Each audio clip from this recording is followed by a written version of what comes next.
여러분 안녕하세요. 코코아빠 아이겠습니다. 손흥민 선수의 토트넘 허스퍼가 무려 10명의 부상과 1명의 징계를 받은 상황임에도 불구하고 리그 최대 강팀 맨체스터 시티 원정에서 극적인 3대3 무승부를 달성했습니다. 이로써 토트넘은 연이은 부상 악몽으로 인해 리그 3연패에서 4연패로 넘어가는 최대 악재를 끊어냈고, 이것은 상대가 프리미어리그를 넘어 유럽 최강팀 중 하나인 맨시티라는 점을 감안했을 때 최고의 성과라고 볼 수 있는 결과입니다. 그리고 그 값진 결과 속에서 주장 손흥민 선수는 1개의 골 1개의 도움으로 팀의 연패를 막는 것에 지대한 공헌을 했습니다. 오늘은 손흥민 선수의 이 맹활약에 대한 이야기를 해보려고 합니다. 그럼 그 이야기 바로 들어가겠습니다. 토트넘이라는 팀은 확실히 맨시티에 강하지만 손흥민 선수 역시 분명 맨시티 킬러였습니다. 그는 모든 대회를 통틀어 맨시티를 상대로 총 8골, 4개의 어시스트를 기록해 18번의 맞대결에서 12개의 공격 포인트를 기록했습니다. 경기당 공격 포인트 달성 비율이 무려 66.7%로 상대가 맨시티인 것을 감안하면 가히 놀라운 기록이죠. 그리고 그의 이런 맨시티 킬러 본능은 오늘 매우 결정적일 때마다 터져나왔습니다. 우선 선제골을 넣었다는 것이 매우 중요했습니다. 이 경기를 앞두고 토트넘은 앞서 말씀드린 것과 마찬가지로 무려 부상자만 10명이었고 로메로가 징계로 나설 수 없는 상황이었습니다. 게다가 팀은 3연패를 당하며 리그 순위가 1위에서 경기 시작 전 6위까지 내려앉은 상황이었습니다. 그리고 하필 이때 만나게 된 것이 리그 디펜딩 챔피언 맨시티. 아무래도 선수들의 자신감이 매우 떨어져 있을 수 있는 상황이었습니다. 게다가 토트넘이 맨시티에 강하다고는 하지만 지난 시즌 토트넘 홈에서 승리를 거둔 것이지 원정인 에티하드 스타디움에서는 4대2로 패배했었죠.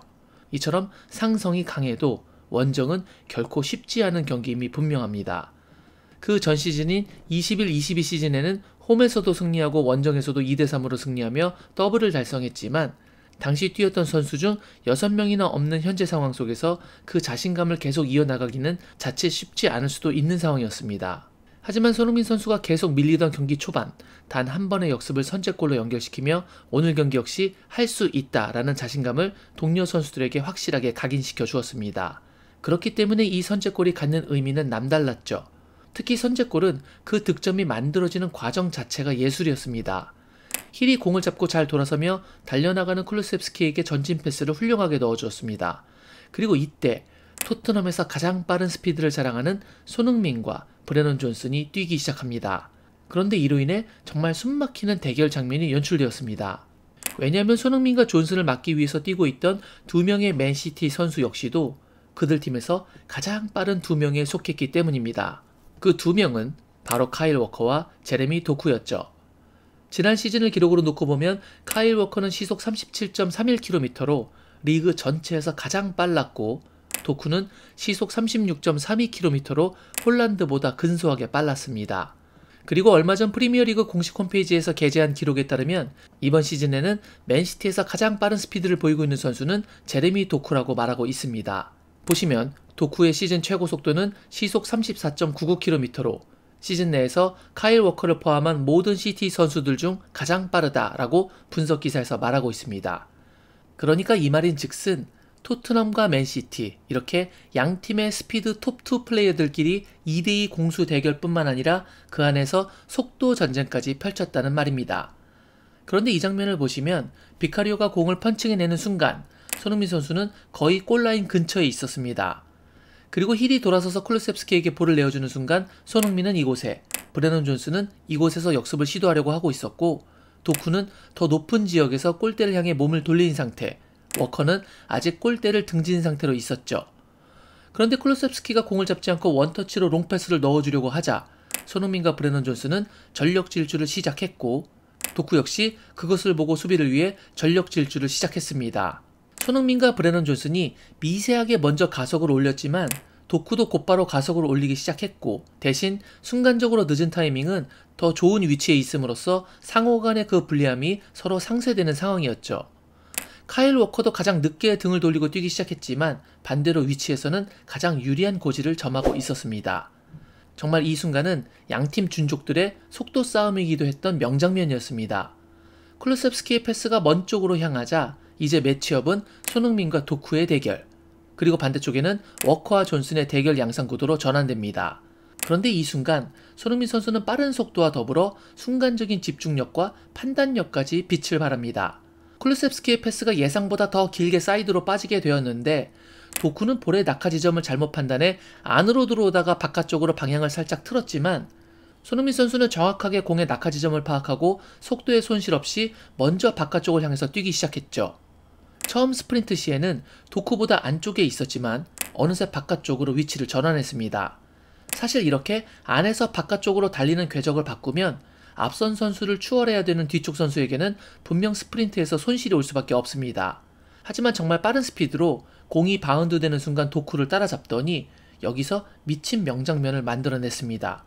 바로 도쿠와 몸싸움을 하며 헤더로 공의 소유권을 결국 따오는 장면이었죠. 속도의 싸움, 판단의 싸움, 심지어 몸싸움에서도 모두 승리한 손흥민은 결국 맨시티 최고의 스피드를 자랑하는 도쿠를 보시는 것처럼 완전히 제치고 단독 드리블까지 시작합니다. 그러자 카일 워커가 손흥민을 막으러 가고 싶지만 브레넌 존슨이 있기 때문에 완벽하게 달라붙지는 못하는 상황. 그런데 지금 이 장면을 보시면 맨시티 선수들은 무려 7명, 토트넘 선수들은 손흥민과 브레넌 존슨 단 2명. 이 정도로 토트넘에서 이 2명의 스피드는 가히 압도적으로 빨랐고 이것은 만약 여기서 토트넘 최고 스프린터 2명인 손흥민과 존슨이 골을 넣지 못하거나 타이밍을 놓쳤다면 세컨 찬스는 사실상 없었을 것이라는 것을 의미합니다. 하지만 손흥민 선수는 존슨의 위치를 한번 확인한 후 본인이 과감하게 슈팅을 때렸고 이 슈팅은 워커와 에드리송의 사이를 뚫어버리며 골망을 흔들어 시즌 9호 골을 만들었습니다. 이 득점은 진짜 손흥민의 개인 능력의 끝판을 보여주는 미친 골이 맞다고 생각합니다. 그 이유는 이렇습니다. 이 장면을 보시죠. 손흥민 선수가 처음에 이곳에서 위치했고 본격적인 스타트는 이 지점부터 시작했습니다. 그리고 최대 스피드를 내기 시작한 곳은 이곳이죠. 그리고 최종 마무리인 슈팅은 이곳에서 이루어졌습니다. 이것은 이 선제골이 자신의 페널티 박스 안에서부터 상대 박스 안까지 전력 질주를 한 다음 벌어진 슈팅에서 나왔다는 이야기입니다. 역습을 위해 달린 득점 시퀀스의 거리가 굉장히 길었다는 것을 의미합니다. 게다가 최단거리인 직선으로 뛴 것도 아니고 바깥으로 돌면서 뛰었죠. 거기에 더해 도쿠와 몸싸움까지 벌였습니다. 보시는 것처럼 도쿠가 손흥민의 겨드랑이 사이로 손을 넣으며 어깨로 몸을 미는 상황인데도 오히려 머리를 집어넣으며 공을 앞으로 쳐놓고 먼저 달려나가는 손흥민 선수의 질주는 정말 압권 중의 압권이었습니다. 이렇게 많은 에너지를 쏟아붓고 나서 완벽한 마무리를 짓는 게 정말 어려운데 그 어려운 걸 손흥민 선수가 해낸 것이고 그렇기에 정말 미친 골이라는 이야기죠. 리그 최고의 스트라이커인 홀란드도 완전 오픈 상황에서 골을 놓치는 것을 직접 보셨으니 더 이해가 가실 겁니다. 손흥민 선수 역시 대단하십니다. 손흥민 선수는 이후 자책골을 기록하며 안타까운 장면을 만들기도 했지만 로세소의 득점에서 어시스트를 기록해 지고 있던 팀을 동점으로 만들며 멀티 공격 포인트를 기록했습니다. 손흥민 선수의 장점이 자신에게 오는 공을 잡지 않고 정확한 원터치 패스로 연계를 하는 것인데요. 동점골 장면에서 역시 자신에게 흘러오는 공을 곧바로 원터치 패스를 통해 로세소에게 내어줬습니다. 그런데 중요한 것은 단순히 패스를 내어주고 끝난 게 아니라는 것이죠.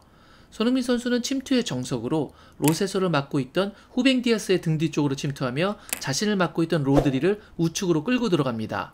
그러자 로세소의 왼쪽 슈팅 공간이 열리게 되고 지오는 그쪽을 향해 공을 치고 나간 뒤 자신의 주발인 왼발로 파포스트를 겨냥한 중거리 슈팅을 날리고 이것이 득점에 성공하며 2대2 동점이 되었던 것이죠.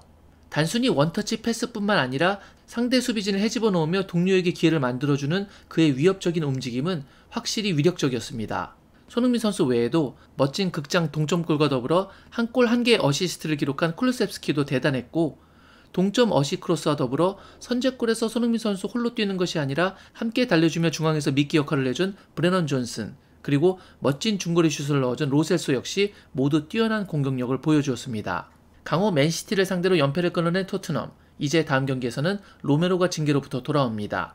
역시 만만치 않은 상대인 웨스트햄과의 금요일 새벽 경기 그리고 이틀을 쉰 후 다시 월요일 새벽에 뉴캐슬과의 경기가 다가오는 토트넘입니다. 이번 맨시티를 상대로 얻은 자신감과 돌아오는 몇몇 주전 선수들과 힘을 합쳐 다시 시즌 초반의 돌풍을 이어나가길 기대해보겠습니다. 오늘 제가 준비한 영상은 여기까지였습니다. 오늘 영상이 마음에 드셨다면 구독, 좋아요, 알림 설정 부탁드리겠습니다. 저는 다른 더 좋은 영상으로 여러분께 인사드리겠습니다. 그때까지 늘 건강하시길 바랍니다. 역시 I guess.